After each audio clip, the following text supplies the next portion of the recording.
Welcome to ஜஹூஸ் world. இன்னைக்கு first cooking வீடியோவில் மோமோஸ் ப்ரிப்பேர் பண்ணுறதை பற்றி பார்க்க போகிறோம். வாங்க வீடியோக்குள்ளே போகலாம்.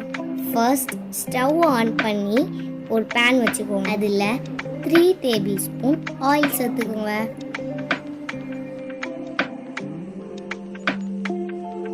ஆயில் கொஞ்சம் சூடுனதுக்கப்புறம் 3 பல் பூண்டை குட்டி குட்டியாக வெட்டி அதில் ஃபஸ்ட்டு சேர்க்கலாம்.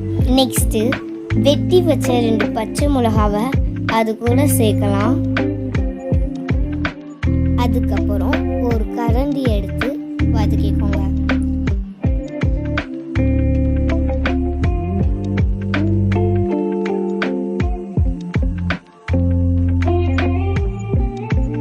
வெட்டி வச்ச 1 கப் வெங்காயத்தை அது கூட சேர்த்துக்கலாம்.